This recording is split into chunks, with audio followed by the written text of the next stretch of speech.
There is a moment that can quietly break a parent's heart when you bring the bottle close or gently try to breastfeed, and your baby turns away.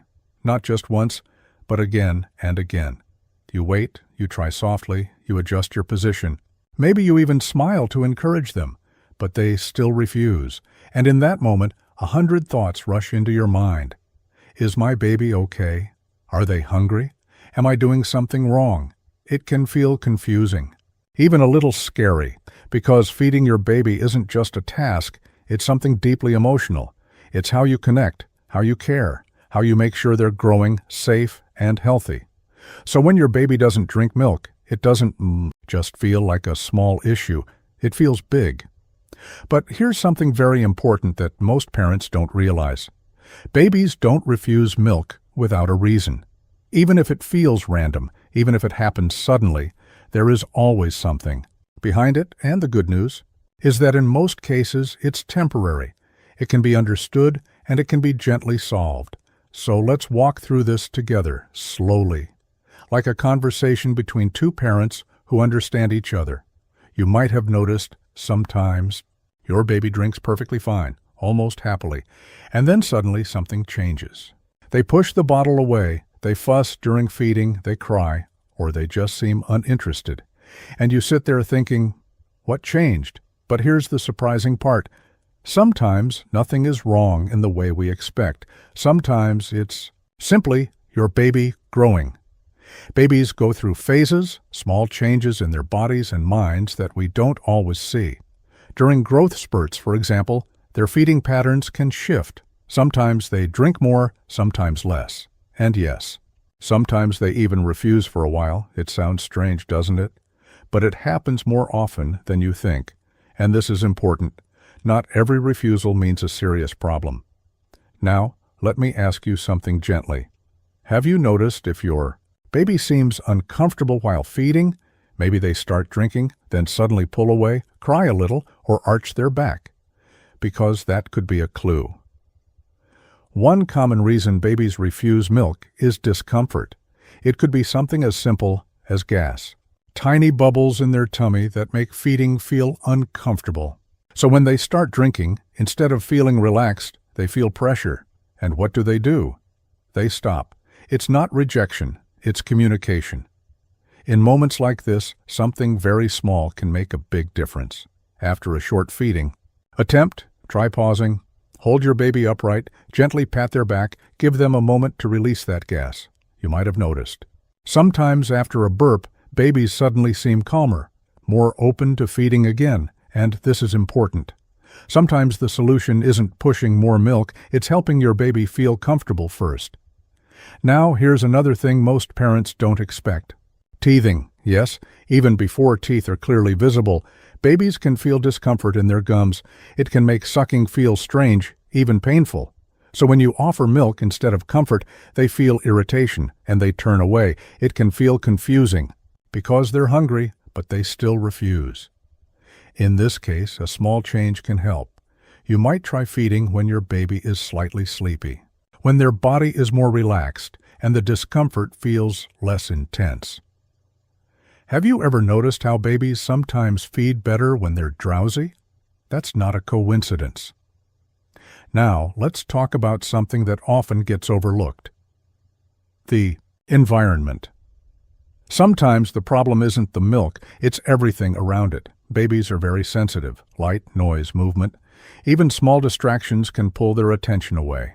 If the room is too bright, too noisy, or too busy, your baby might simply lose interest in feeding.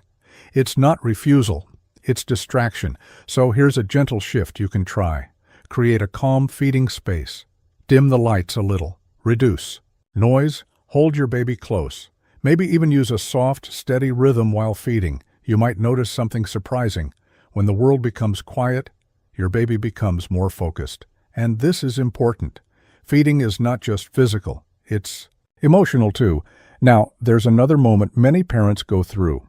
When the baby suddenly starts refusing the bottle, but was perfectly fine before, and you're left wondering, why now? Sometimes it's about flow. The speed of the milk. If the flow is too fast, your baby may feel overwhelmed. If it's too slow, they may feel frustrated. And either way, they stop. It can feel like such a small detail, but for a baby, it's everything. So you might gently explore. Is the nipple size right?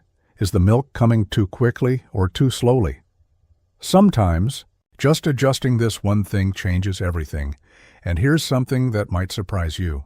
Babies also go through emotional phases. Yes, even at such a young age, they can feel overstimulated, tired, or simply in need of comfort rather than feeding. In those moments, what they need isn't milk first. It's reassurance, holding them close, rocking gently, letting them settle. And then offering milk again. You might have noticed this without realizing it. When your baby calms down emotionally, feeding becomes easier because sometimes it's not hunger they're expressing first. It's a need to feel safe. Now, let me ask you something. Have you ever felt a little pressure during feeding time? Maybe a quiet worry in your mind, thinking they need to drink more, or why aren't they drinking enough? And this is completely natural. But babies, they feel that energy, even without words. If feeding becomes tense, rushed, or stressful, your baby can sense it. And instead of feeling relaxed, they feel that tension too. So here's something very gentle, but powerful. Slow down, take a breath, approach. Feeding not as a task that must be completed, but as a moment of connection. Sometimes, when you relax, your baby does too, and then feeding happens more naturally. Now, there's another side to this that's important to understand. Sometimes babies simply aren't as hungry as we think. We often expect them to follow a certain pattern, a certain amount. But every baby is different. Some days they drink more, some days less. And this is normal, as long as your baby is active, alert, growing, and having regular wet diapers. Small changes in milk intake are usually okay, but I know it can still feel worrying because you want to be sure, and that's completely valid. So here's something to keep in mind. Observe. Don't panic. Watch your baby over time, not just in one moment. Patterns matter more than a single feeding. Now there is one more thing, and this is important. Sometimes refusal can be linked to mild illness, maybe a slight cold, a sore throat, or even something as simple as nasal congestion. When babies can't breathe comfortably, feeding becomes difficult, and they stop. You might notice they seem irritated, they pull away often, they don't seem comfortable lying in feeding position. In those moments, helping them breathe easier can make a big difference. Small steps, gentle care. And suddenly, feeding improves again. So as you can see, there isn't just one reason. There are many small possibilities, each one connected to how your baby feels in that moment. And that's the key. How they feel, not just physically, but emotionally too. You're not just feeding your baby, you're understanding them. And that takes time. It takes patience. And yes, sometimes it takes a few frustrating moments too, but you're learning. Every single day, you're learning your baby's signals, their patterns, their needs, and that makes you exactly the kind of parent your baby needs. Even on the days when it doesn't feel like it, even on the nights when you feel tired, confused, maybe even a little helpless, you're still showing up. And that matters more than anything. So, the next time your baby refuses milk, pause for a moment. Instead of thinking, "What's wrong?" gently ask, "What might my baby be feeling right now?" That small shift changes everything because when you understand the feeling, the solution becomes clearer and slowly, gently, things begin to improve. It won't always be perfect. There will still be moments of uncertainty, but you won't feel lost anymore. You'll feel aware and confident and calm, and that calmness, your baby feels it too. Before we end, just remember this. Your baby is not rejecting you. They're not being difficult. They're communicating in the only way they know how.